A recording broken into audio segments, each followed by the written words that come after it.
சென்னையில வெயில் ரொம்பவே அதிகமா இருக்கு. இந்த வெயில்ல நீங்க உங்க மொபைல ரொம்ப நேரமா வெயில்ல எக்ஸ்போஸ் பண்ணியிருந்தா என்ன ஆகும்னு பார்ப்போம். அதனால ஆல்ரெடி ஒரு டிஸ்ப்ளே இது OnePlus 7T பக்கா செட்டா இருக்கு. ஃபினிஷிங் எல்லாமே வந்து ஒரிஜினல் ஃபினிஷிங். இத வந்து நம்ம வெயில்ல ரொம்ப நேரம் எக்ஸ்போஸ் பண்றதுனால என்ன ஆகுதுன்னு பார்ப்போம்.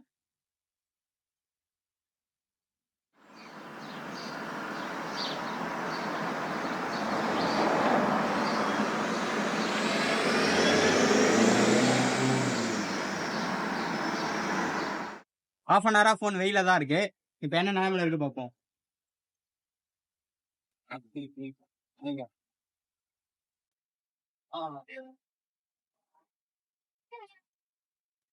ஃபோனோட இந்த கார்னர் ஃப்ரேம்லாம் அப்படியே பயங்கரமா கொதிக்குது.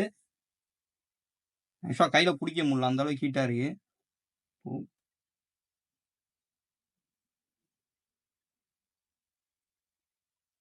இத பாருங்க, இது வந்து மேக்ஸிமம் நாங்க ப்ளோ பண்ணதுக்கு அப்புறம் தான் இந்த அளவுக்கு உள்ள போகும்.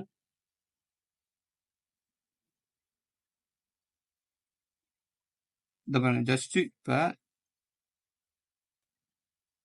மொத்த டிஸ்ப்ளே அப்படியே கையோட வந்துருச்சு.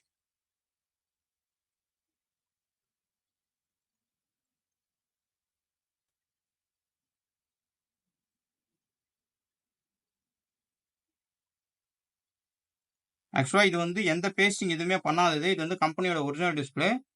அப்படியே இது வரைக்கும் இது ஓப்பனே பண்ணதில்ல. ஆனா வெயில்ல வச்சு ஒரு ஹாஃப் அன் ஹவர்ல டிஸ்ப்ளேவோட பேஸ்டிங் வந்து ஃபுல்லா போயிட்டு அழகா ரெண்டுமே தனித்தனியா வந்துருச்சு. இந்த வீடியோ எதுக்காகனா மேக்ஸிமம் ஸ்விக்கி ஜொமேட்டோ ஓட்டுறவங்க 11 மணில இருந்து 3 மணி வரைக்கும் நீங்க ஓட்டும் போது உங்க போனை டைரக்டா சன்லைட் எக்ஸ்போஸ் பண்ற மாதிரி வைக்காதீங்க. இப்ப அடிக்கிற வெயிலுக்கு யாருமே வந்து போனை வந்து டைரக்டா வெயில எக்ஸ்போஸ் பண்ற மாதிரி வைக்காதீங்க. அதுவும் குறிப்பா 11 மணில இருந்து 3 மணி வரைக்கும் அடிக்கிற வெயில் வந்து ரொம்பவே ரொம்ப அதிகமா இருக்கு. இப்ப இந்த டிஸ்பிளே நாங்க பிரிக்கிறதுக்கு வந்து ப்ளோவர்ஸ் யூஸ் பண்ணுவோம். இந்த வாட்டி நான் எதுவுமே யூஸ் பண்ணல, வெறும் சன்லைட் வச்சு மட்டுமே இந்த டிஸ்பிளே தனியா பிரிச்சுட்டேன். இப்ப நிறைய பேர் வந்து எங்ககிட்ட இந்த ப்ராப்ளமோட வராங்க.